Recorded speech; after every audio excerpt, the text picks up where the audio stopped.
Alright, tonight's episode was called, I should have known this before I hit play or record, but whatever. It was called Take the Shot.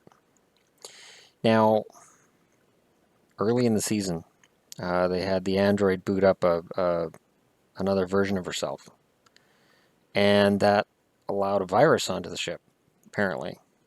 And right from the beginning, the default settings version of the android seemed like really cold and heartless and evil. And tonight we found out she's cold and heartless and evil. Unlike my little friend here, who's not cold and heartless and evil. But it's funny because they really toyed with that tonight. Like, so the android's having dreams. She's dreaming about the male android that gave her the emotions chip, for lack of a better way of putting it. Basically, it's the chip to make her more human.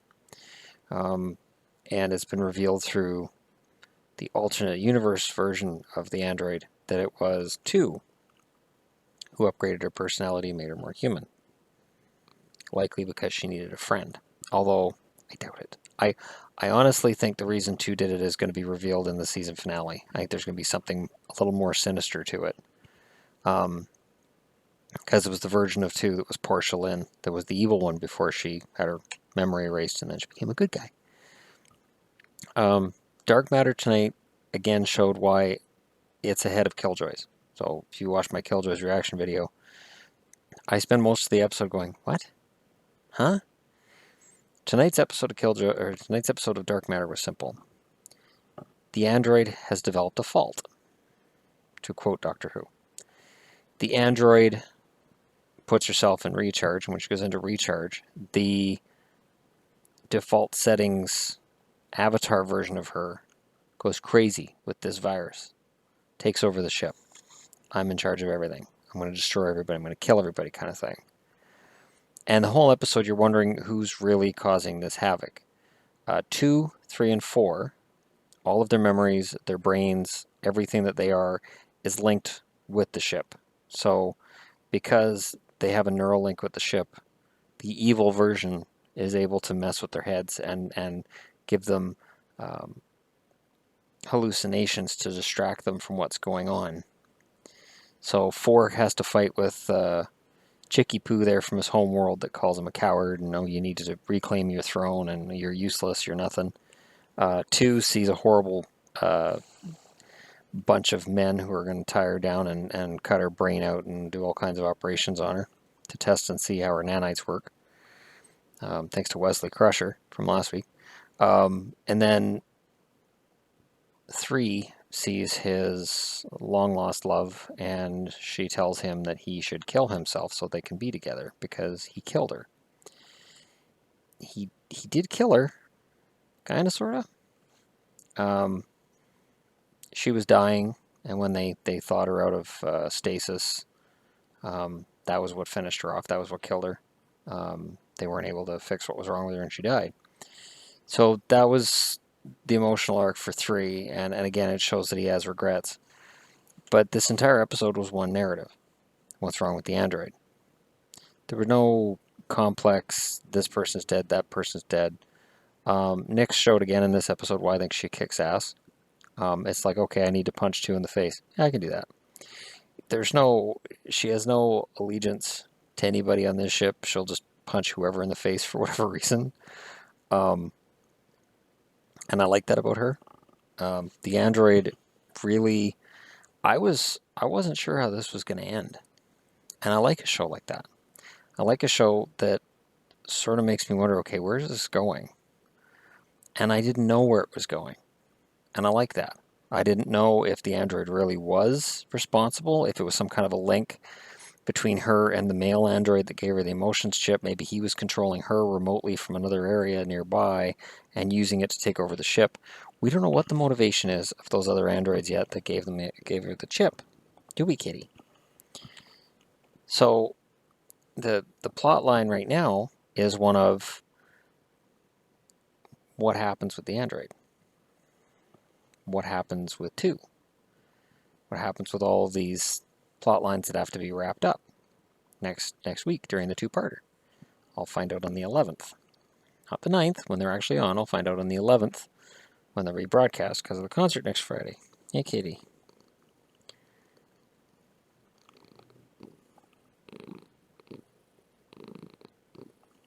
It is very hard to not sleep when you hear that, and she's right here. It's very soothing. But this was a great episode. 5, again, out of everybody in the crew, 5 says, no, we're not killing her, we're not killing her, we're not killing her. The whole episode, she never wavers. And, 5 is the emotional center of the show. She is the conscience of the show. She is really the hero of the show. Her and 6 have become the main heroes on the show, while 2's the strongest and 3's the funniest character in the show, and 4 is complex. There's a lot going on here. Now, what they hint at the end of it, and I'm going to go ahead and make my prediction for the season finale. When they met Nyx's brother, who is psychic, okay, and knows what's going to happen, he told, I believe it was 4, he told, somebody's going to betray the rest of the crew. And 4 said, well, that already happened, and he said it's going to happen again. 4 will download his personality, his memories into his brain at the start of the next episode. I think this is what's going to happen. And he will betray the rest of the crew. He will do what he has to go to his home world and take his rightful place as emperor. And I don't know if they'll write him out completely, but they could. They could write him out, and then next year they bring in a new one, and one by one for each season you could write a character out. Like they wrote 1 out, now they'd be writing 4 out, and then bring somebody else onto the crew. I like 4 a lot. I hope that they don't write him out. I hope he stays. But I like his character arc. And everybody on this show has an arc. Except one. One didn't really have an arc, really. He just, I'm not really who I say I am. Oh, whoops, I got shot in the face. That's basically his arc. 2, she's always torn between the fact that she's basically superhuman. This episode showed that she was killed and came back to life because her new next generation nanites are that damn good. Which tells me that the prototype that 4 killed in the last episode, yeah, he's not dead. He'll come back. Will Wheaton will come back. I don't know if they'll come back next week. It's a 2-part finale, so who knows what they'll do. I think they're going to go after the company next week. I think the Blink Drive's going to be involved. And with the corporation, it doesn't matter. It's a corporation company between Killjoys and Dark Matter. It's basically the same thing. Clearly, in the dream that the android had, she believes the Mackay group is going to be the one that tries to destroy the Raza and tries to kill them. And that would definitely tie in with 4. The 4 is going to tie into all of this very, very closely. And for all we know, he could be the arch-villain next year. I don't think so, though. When they switched over to the alternate universe, everybody was evil. 4 was basically the same character. He was a colder, more calculated version, but he wasn't evil. He wasn't an evil character. He was just looking out for his own. And he was more than willing to stab that universe's version of the Raza in the back because they deserved it. And he didn't seem like he was an evil character. He was just 4 with his memories. 3's bona fide evil with his memories. 2's bona fide evil with hers. 6 is still the same character because he wasn't evil in the other universe or in the regular universe with his memories. He's a cop.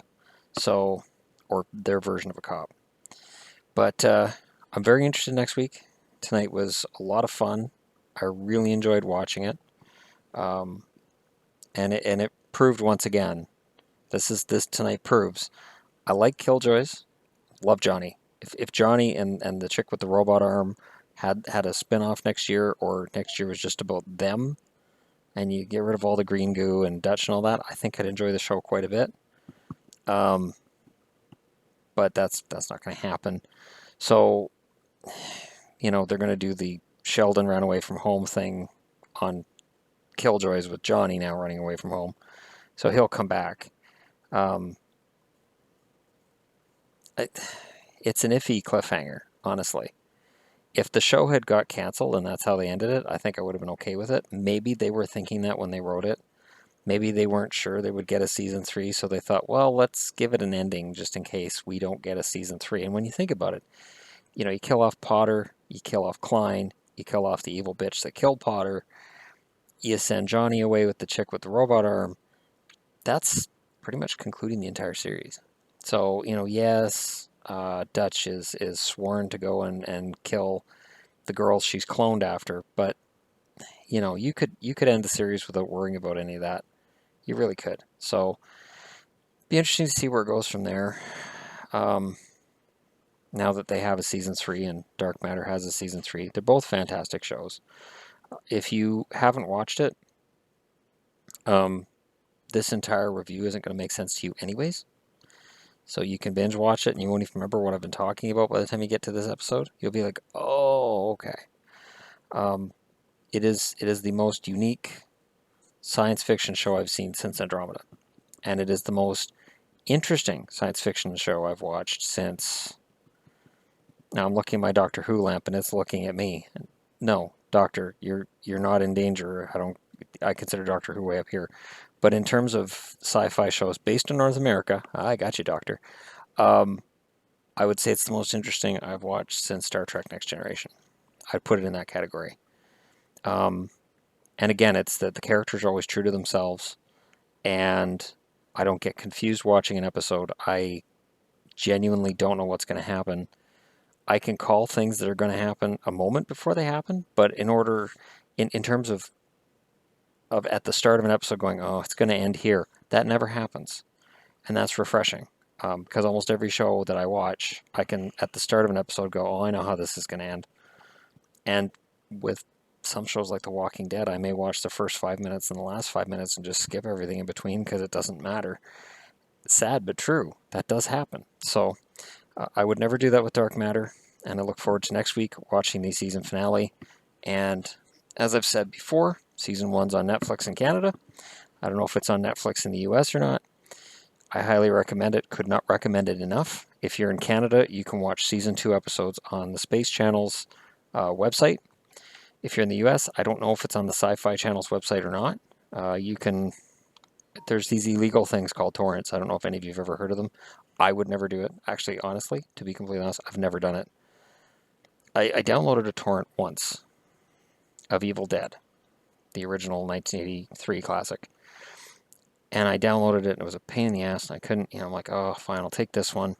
I got it on Pirate Bay, and I downloaded it, and I put it on a DVD, put the DVD in the DVD player, and I'm like, oh, good, it read it. Oh, this is great, awesome. And it was in Italian. And at no point, anywhere in any of the file names did it say Italian, dubbed Italian.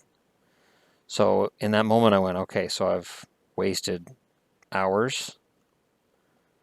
I wasted a disc. And now I've wasted my time loading it up and starting it up and watching the start of it. I'm not ever doing that again. And then there were a couple other times I tried downloading movies that, when I downloaded them and then I tried to watch them back, they weren't the movies they were supposed to be. So I just gave up. I went, no, I'm not doing this. So that's my torrent story. But if you're of the type, you're of that persuasion, and watch it. Watch it. It's a fantastic show. You need hot girls. There's hot girls. You need people. A lot of action and shooting and death in it. It's got that too. Special effects are decent. Tonight there was one CGI that I thought was unforgivable, in that they had. No, that was Killjoys. Never mind. That was Killjoys that had the unforgivable CGI where they showed a ship and an armada, and then they do like a camera pan around of the entire armada, and all of the ships stayed in relation exactly the same to each other the whole way, and I'm like, oh. Like, even looking back to 1980 Battlestar Galactica, those ships would have changed in relation to each other. Some of them would have been faster, some of them would have been slower. No, they're all exactly the same. It's a static shot, and I was like, oh, why'd you do that? Took me out of the moment. But anyways, thanks for watching, and I'll talk to y'all again later.